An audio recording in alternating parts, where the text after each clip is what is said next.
Welcome to Sports Management Podcast, where you will hear interesting sports management professionals share their stories, experiences, and passion for the sports management industry. I am your host, Marcus Philipsson. Today's guest is Misha Sher, the Global Head of Sport, Entertainment and Culture at MediaCom, one of the world's biggest media agencies. Misha has been in charge of the agency's relationship with legendary footballer Pele since 2012, helping him create high-profile relationships. Prior to this, Misha has also worked at Fox Sports, Rangers Football Club in Scotland, and Soccerex. Get ready to learn about his work with Pele, Mesut Özil, Vinicius Junior, and other talents, why he co-authored the book Art of Branded Entertainment, his personal journey from when he immigrated as a 13-year-old from Ukraine to the US, and much more. Misha Sher, welcome to the Sports Management Podcast. Good to be with you, Marcus. Great to talk to you. And you are the Global Head of Sport, Entertainment and Culture at MediaCom. So can you tell us a little bit about the role and about the company? Sure, happy to. So MediaCom is one of the world's biggest media agencies, which means as a business, we invest hundreds of millions, if not billions of dollars of our clients' money. So brands, for those who are not familiar, in different areas of advertising or media. So online, offline, TV, digital, social, and everything in between. That's the core business of MediaCom. The business that I run, which sits alongside of that, is basically all the investments that our clients would be making in areas of culture. So not just advertising, but in sport, music, film, influencer marketing, gaming, talent. So we live in a world where people are increasingly switching off advertising. They don't want to be interrupted. So there's demand for and the need for companies to reach people where they're increasingly spending their time without interrupting the experience. Hence the need to show up in places and culture where people are spending time. So that's what we do. And it's quite fascinating. Yeah, for sure. And where are those places that you mentioned now? I mean, it's not in the newspapers and the television so much more, I guess. No, I mean, look, people are, I'm giving an example. A lot of people are spending time, let's say, playing video games. So you now, for luxury companies, I shouldn't say rather, because they still, for example, print media and, billboards still play a big role in how they connect with consumers. But it wouldn't be out of place for, a company like Chanel or Chloe or Louis Vuitton to launch their collection inside a video game, for example. So that's an example of thinking outside the box in traditional places where we would, as people, as customers, as consumers, would interact and discover products and companies. They're now looking at ways in which they can show up in movies that we watch. So let's say it's integration into, James Bond or Ted Lasso and, places like that, or video games, or lots of what we in the sports industry call sponsorship, right? So how do companies like Coca-Cola or Emirates or others leverage the power of sport to show up in the moments when we are highly engaged, highly emotional, and as a result are much more likely to interact and engage with the message that they're putting across. So one aspect of what you do is that you find a suitable place for companies of where they can do their marketing. So maybe if it is in a video game, or if it's better suited on social media or somewhere else. Correct. Yes, we have to apply the sort of cultural navigation process where we help that client, because every company is different in terms of the products they sell, the people they target, where they are in that, on that journey, what their current priorities may be. They might be relaunching a product. They might be launching something new. They might be looking for a different audience. And there are no two situations that are the same. And depending on that criteria at any given time, we will take a client on, on that journey. So, that's mostly what our business does. The other part that I should have mentioned at the beginning is that we work with some talent where we help talent basically build a personal brand. So applying our understanding of how some of the most successful companies are built, whether that's Coca-Cola or Apple or Nike or Amazon, taking that knowledge or understanding of how consumers behave, of tech companies, where they are, how they interact, and help talent build a brand around themselves, which is then relevant to people, which is engaging to their audience, and which ultimately has the opportunity to monetize and commercialize beyond what they do in their particular sport. Yeah, so does it differ a lot working with talent versus working with companies or brands?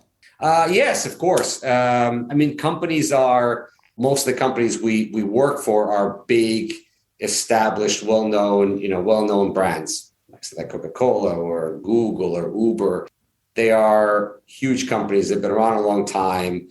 They're very well established in how they, and how they operate. We just help them in certain elements, right? In certain parts of their journey. Whereas with talent, you basically build that from scratch. Now they may be famous or well known in a particular sport, but that doesn't make them a brand. So taking them on an entire journey of identifying sort of who they are and what they want, where they want to be, how they want to be seen in this really busy universe in which we live, where their ambition is, how they want to come across, where they want to build audiences, and ultimately what's their ambition in 3, 5, 10 years time. How do we help them build, particularly in the world that we live today, a genuine enterprise model where they can have appreciating asset to their career, whereas, as we know, the playing career eventually finishes. So what we're doing is trying to build something that can last for many, many more years after their retirement. You mentioned to me before we hit record here that you're working with a Swedish coach for soccer. I know that you work with some professional football players as well. How do you find that, unique touch to every strategy for this? Because it's a coach is different from a player is different from a company, and so on and so forth. And I find that the most fascinating thing, because I'm fascinated with people, and I'm fascinated with so much with everything that I've learned over the years in watching how successful companies operate. And what I've always found quite interesting is they've always taken the time, those companies that I've spoken about that we admire, the Disneys of this world, the Apples, the Nikes, they've taken time to really understand what they're all about. What is the essence of their brand? What's not the products that they sell, but the brand, right? That's the difference. Why people buy their products, not because they necessarily think the products are the best. They buy into what the brand represents. And that's the strength of those companies. And that's why they're so successful. Now, I take a similar approach to the talent that we work with. They're all different. As you say, a female player is different from a male player, a retired player or a retired athlete is different from a current athlete who's perhaps 19, 20, who can build something.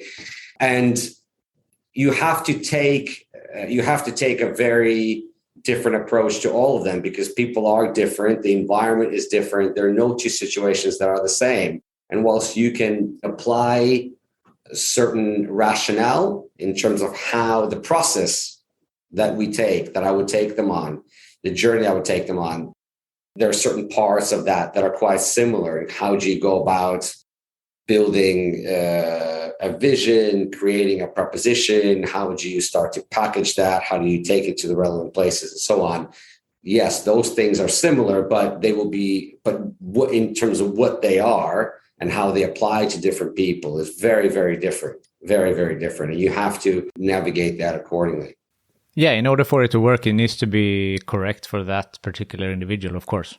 It does. And the most important thing is really taking the time to develop that strategy in the beginning of where you're trying to get to.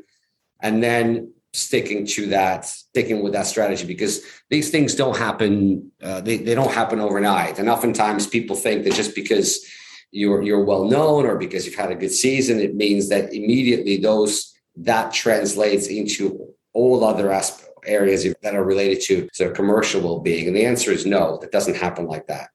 So we, just in the same way that if you want to, when you set out to be a professional player, you aspire to be a professional player, it takes more than just getting yourself a good agent, right? You have to be good enough to play at a certain club, in the same way that if you want to enhance your fitness, you will hire a personal trainer who will work with you and will put you on a plan with a diet and rest and sleep and everything else that will move you on that journey from where you are to where you need to go. So that's a really important aspect of what we do, is that it's not something that just happens on its own, just like all other areas of athletes' life don't happen on their own.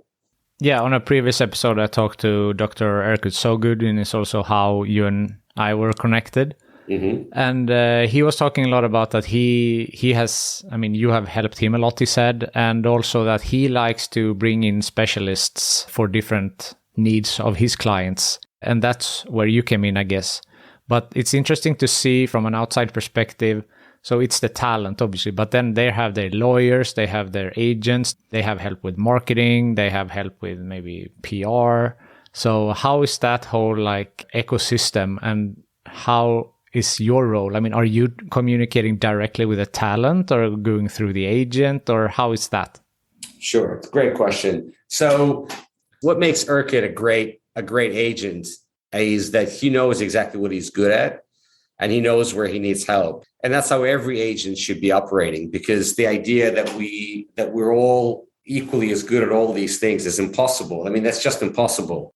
If you're a player agent, your job is to make sure that you're looking after the talent most of the time, and that you are maintaining and building relationships with football clubs. That means that just by the nature of the work, you are not going to be most of the time interacting with the Pepsis and the Googles and, companies like that. You're not going to be dissecting the DNA of how these brands are built. You're not going to be building relationships with TikTok and Instagram and so on. And that's normal. That's okay. And that's why you bring people in, depending on what you need to support in those, in those areas. I do exactly the same thing, right? So I know what I can do, what I'm good at. And if I need a designer to help me build visual identity when I'm working with talent, I'll bring someone in. I'll prepare a lot of that, but I'll bring someone in to help me develop that. If we're trying to build an audience on social media, for example, let's just say in markets like China, I will bring partners in to help me do that, because I don't know China. I don't know I don't know the platform. Well, I know of the platforms, but I don't know how the algorithms and how those platforms work, Weibo and WeChat and so on. So I will want to work with a partner who understands how audiences are built, how they interact, how and so on. And I can work with them to help me on that. And Erkut does the same things. He's got an agency in Germany that's been helping Mesut for many years. So I take the same approach. Because I'm not an agent, I can work with people like Erkut. I can work with other agents like Vinicius Junior's agent, for example, just looking after the commercial and brand part of what they do. So I'm here to complement what they already offer their clients, rather than compete with them. So, and that's worked well. That's worked well for me, because there's a clear, separation of what we do. So I'm not a threat. I'm there to grow the pie rather than take a slice out of the same one that's already there. So hopefully that answers your question. Yeah, for sure. So this passion that you have for marketing and sports, how did it start? I don't know actually how it started. I mean, I've been in sport. I was a player. I grew up playing football since as long as I can remember. I must have been 4 or 5 years old when I started. I played very competitively growing up, all through childhood, my teenage years, and had a short stint professionally. And then after a short stint in investment banking, I went back to football. I think to answer your question, I didn't have a specific, I think, sort of fascination with marketing, but I was searching for something within myself. I think I knew that I loved sport. I loved football. I loved people. I loved being around people. Working in banking didn't satisfy that. So I sort of followed that. I came over to Liverpool. I did an MBA. It gave me an opportunity to learn about different parts of the football industry as it was developing in early 2000s, commercially and in media marketing and so on. And I think it was more. I think where I am now is more of an evolution of just sort of finding myself in different types of companies, seeing what I enjoy more, seeing where I really thrive, and just really, I guess, paying attention to what are those moments, what are those situations in which I feel really bring out the best in me, and what do I really enjoy, and trying to do those things more often than not, right? So that, I think that's how I got to where I am. I didn't set out to think that, to say that I want to be in sports marketing or talent management. I was very lucky to get a job here working with Pele, and that opened up my world to people and the type of work and the situations that I hadn't been in previously. And I enjoyed it, and I wanted to do more of that. So I invested a lot of my time learning about marketing, learning about companies, learning about the universe that surrounds marketing. So just so that I can really genuinely understand this world, which I'm now operating. So, and it's just sort of evolved, I suppose. And my interest has grown, and it's become something that I'm good at, and that I choose to spend a lot of my time doing. Just came together. Indeed. You said Pele. You mean the legendary soccer player? Yes. What did you work with him on? So I managed all of his off-field sort of commercial activities for off-field, of course, or off-field, because I started working with him when he was in 2012. So he was 72 at the time. But this was going into the World Cup in Brazil, the Olympics in Brazil. Obviously, Pele is a huge name. Is a big name in not just in football and sport, just globally. It's probably the most iconic name on the planet. Yeah. But he didn't do particularly well in terms of genuinely nurturing the power of his brand, not with endorsements, not with licensing, not with anything. The likes of Michael Jordan, for example, or Jack Nicklaus, and some of the other stars in other sports have been able to do. So I got an opportunity to come into this group to do that job. I hadn't done that job in the past, so it was a first for me. But I really enjoyed it, and that's given me the opportunity to go on and work with people like Mesut Özil and Eni Aluko and Vinicius Junior and others. It's a dream job for many, I think. You could say that. Yeah.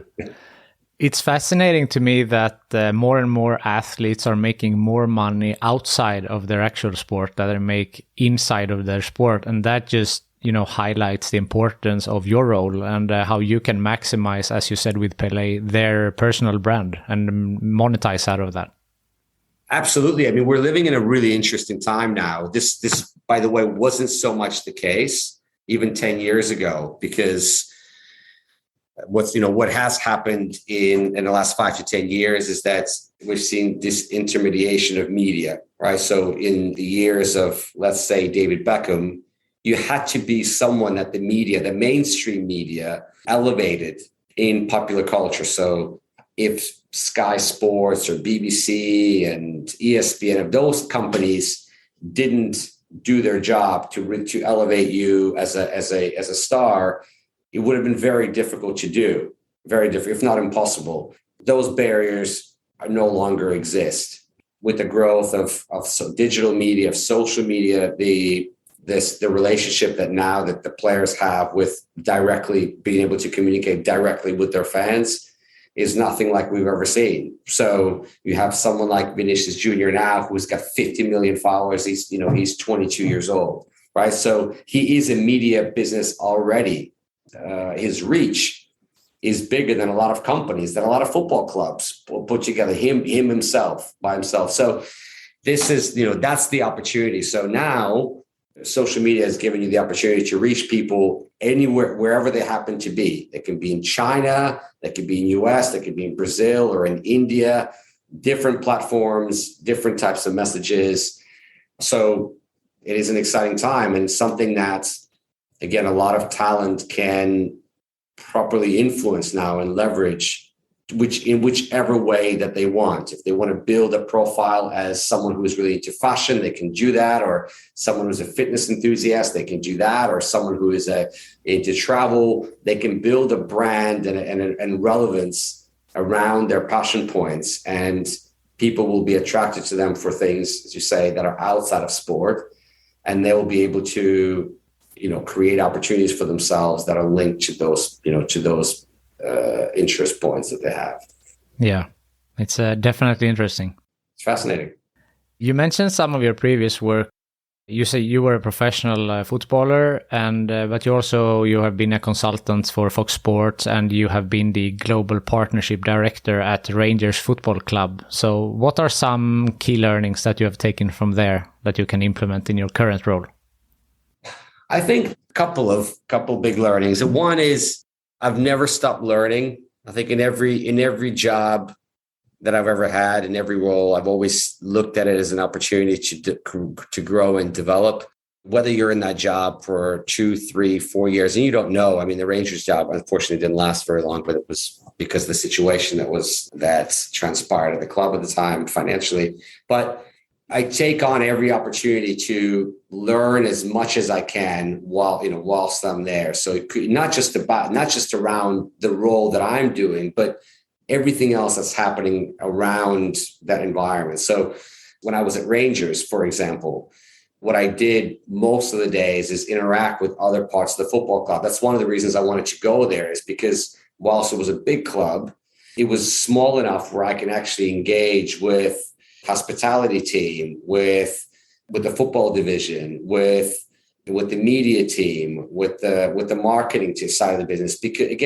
Because we live in a world that's constantly evolving. So the idea that we just sort of stay in our lane and we're always going to do the same job and just go from one place to the next, I think it's completely outdated.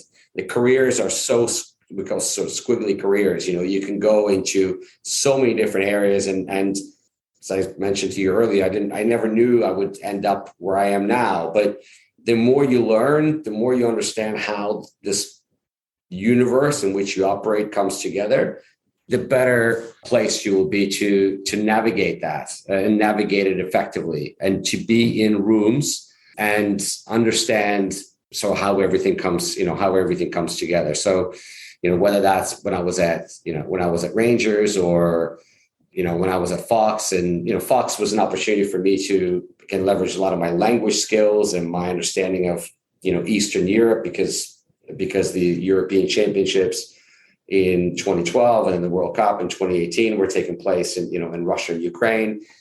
So it's for me, it's always a learning journey, and it's always an opportunity to network. So forever networking, forever meeting people, always investing in the relationships while I'm there, using that opportunity to meet others, and seeing how I can evolve as an individual and as a professional, regardless of what environment I'm in. Because ultimately, it's about investing, continuously investing in yourself and your understanding and expertise. That's interesting. There are many guests on this podcast that says the same with learning and educating themselves. Several of the guests have gone back into taking an MBA or studying longer. And I'm doing that now. I'm doing a mini marketing MBA as we speak. So absolutely. And I think that's it's a good lesson learned for people who listen in, that you need to, as you said, the world keeps turning and it evolves, and you need to do that as well. And people who has made it to the top, they just don't stop there. If you're a CEO, it's not like, okay, I'm done. You need to continue to learn all the time, and that, I think that's a good lesson. Yes, I learned that quite early on, and it served me well until now. And I just need to keep it fresh. It's important. You have co-authored a book called Art of Branded Entertainment. What inspired you to write a book? Well, I shouldn't take the credit for having coming up with the idea. I mean, again, it's a great, the book is a great example of investing in people and investing in yourself and being at the right place at the right time. So the way this whole project came about is, whilst I've been working in different roles, I've always taken the opportunity to share my knowledge and expertise on the subjects in which I was involved in, through interviews, podcasts, events, and so on. So you over time, you become let's just say a subject matter expert, or someone that people know in the industry as, I suppose, as an expert. And I got an opportunity 5 years ago to be on the jury in Cannes for Cannes Lions, which is, for, in the world of marketing and advertising, it's the biggest, it's like the Oscars of our industry, where the best work from all over the world is being judged. And I was lucky enough to be invited to be on the jury that year for entertainment. And sport was part of entertainment category then. It's a separate category now. So I was there for, the way it happens is that, I'm there for a week, 10 hours a day in a room with 20 other people, some of the most accomplished, fascinating people I've ever met in my life, people who are in creative and PR and media and marketing and talent, and they come from all parts of the world.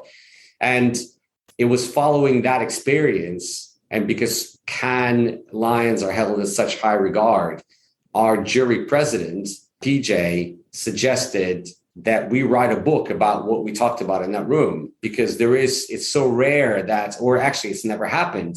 You always announce the winners, but you never actually have the opportunity to tell the world of why the people that got together there looked at 2,000 different pieces of work and decided these were the best. So why do they think that? So what makes great work great? So I learned a great deal in the week that I spent with these people. And I thought that it was a great idea and an amazing opportunity for us to share our findings or opinions with the industry. So we got together and we decided that we will write a book and focus on, each one of us will focus on the different area that's specific to them, and say, what does great look like, for example, in sports marketing? And I'll use examples that we looked at and why I thought something was great and why other work I felt was missing certain elements of great work. So that was, it was an incredible experience, and I'll be forever grateful for the opportunity to be,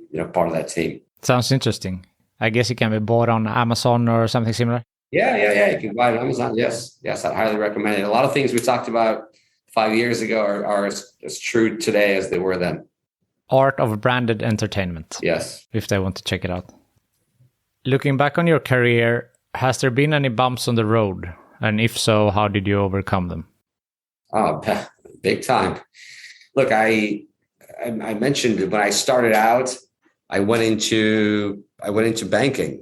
That was my degree. Was when I retired, I didn't get to play for very long. Couldn't make any money. I went into banking and I spent 4 years, almost 5 years, in a job that deep down I knew wasn't for me.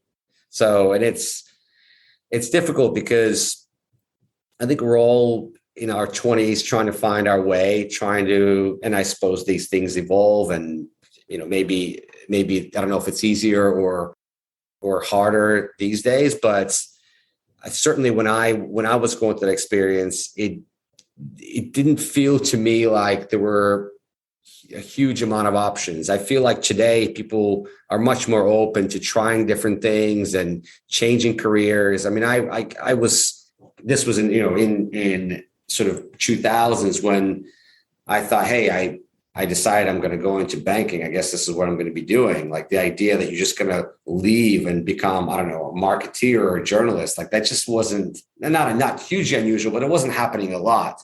So, there's a lot of soul searching, I think, in trying to decide what you do. Do you stay? Do you, do I follow my heart and because it didn't feel right and I could just see the writing on the wall. I was looking around. I thought, all of this, another 10 years will pass and I'll look back and say, well, I can't believe I didn't make that decision to leave. And now I don't have a choice. So certainly there came a time when I was sort of 26, 27, I thought, I have to do this. I've got to do this because if I don't, I'll never forgive myself. And sometimes you just have to follow I didn't know what I was getting into, but you just have to follow your heart. And if you're passionate about something and you can, I suppose at the time I didn't have too many responsibilities, I could afford to take the risk. And you do have to, take those risks from time to time. And then, look later when, once I'd come over and done my master's and gotten into the industry and I went to, you mentioned I was at Rangers. I was really looking forward to that opportunity at Rangers. And, 4 months into the job, the club goes into administration. I had just moved into a brand new apartment, signed a new lease. And I didn't know that it was going to be so short-lived. And it was from one day to the next. On a Friday, I received a call saying that everyone was being let go and the club was in administration. So again, lots of sort of soul searching then, because you start to sort of doubt yourself and, whether or not you made the right decision and where did you go from here? And I think in hindsight, when I look back at it on that chapter in my life, I'm grateful for it because all of the, it's part of our journey where I haven't met many people who haven't had some sort of setbacks. You've just got to keep going. At the end of the day, I had to remind myself that if I was good enough to get that job, I might not get another job next day, but I certainly was employable and I was good at what I do and I had a good reputation. It's just a matter of time. And what do you know? A couple of months, shortly after I got a consultancy agreement with Fox, but as soon as I got back, I've got this opportunity to work with Pele. So, Steve Jobs famously said that your life only makes sense when you look at it backwards. So when you look back on it, not when when you're there trying to look forward. So it taught me that that probably wasn't the last time I was going to come up against something that was challenging and tested me. And I think in some way sort of brought you down to earth and made you realize that, no matter how high you might feel, there's a chance that you might come down, but you just go through those experiences. Hopefully you have people in your life who can support you at that time in terms of I'm not talking about financially. I'm talking about just people who you can pick up the phone to and who can be there for you, who can guide you and just provide that emotional support more than anything. Because in my journey and in other people's journeys that I know, this is a consistent theme, not necessarily a consistent story in terms of what happens to people, but certainly people have had their ups and their downs, and many people have had much bigger downs than me. But I just take everything as part of the journey, and so long as you don't forget what got you there in the first place, and the fact that you have had and I've had success in my life and doing the things that I do is just it's just a normal course of action. Yeah. You said you don't forget where you came from and looking back. And I mean, you were born in Ukraine, right? Immigrated to the US when you were 13. Now you live in the UK, so you've been around. How do you think that this whole experience have impacted you? Oh, hugely. I mean, I've got kids now, and I think one of the most important things that you can pass on is adaptability, this gift of adaptability. I've had to do it. I mean, some of this was by choice. Some of this wasn't. My family immigrated in early 90s, right before Soviet Union collapsed. I didn't particularly want to go. I had a great childhood growing up in Kiev. I had many friends. I was in my teenage years. I played football. To go from from one day to another, to a country where I didn't speak the language at all, where I didn't know anybody, where there was such an animosity between the countries. So it's not like you were just coming from Canada. You came from a place that is widely considered to be US's number one enemy. So it was difficult. It was very, very difficult. And football for me was a saving grace. I was a good footballer. So, and it gave me the opportunity to immerse myself and integrate into culture. And from there on, and you adapt, you perhaps grow a thicker skin. I went to university. I didn't do particularly well my freshman year. I transferred and had an amazing experience when, transferred to a school where we won the national championship. I had an amazing football experience. I look back at those times and I realized that, you will make mistakes. You can only make decisions based on the information that is available to you at that moment in time. And sometimes you'll make mistakes. Not necessarily make mistakes, but it's as important in life to make decisions and realize on that journey what you don't want as what you do want. So, and I've always looked at it that way. I went to university. I went to a big school a long way from home, and I realized it's not really what I wanted. Once I got there, I thought, I don't like it. I feel lost here. I feel too far from home.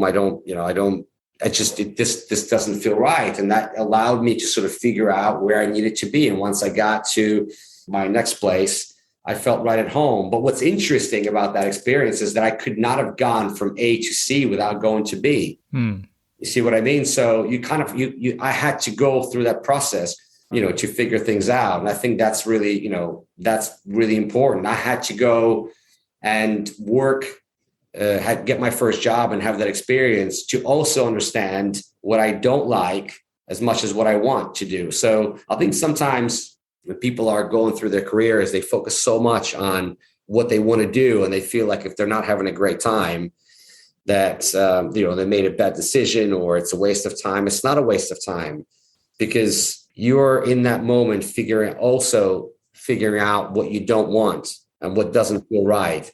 And that is just as important as knowing what does feel right. And sometimes we don't know that until we go through the experience. So I knew that corporate environment wasn't right for me. In that sense, in finance. So I left. But, there's enough of those experiences to reflect on now that, help me with any situations that I might find myself in these days. It's a lot to reflect back on, but adaptability, that's important. And in life, in business, in sports, in all aspects. Indeed, yes. Approaching the end here, is there something that I haven't mentioned that you would like to bring up? No, I don't think so.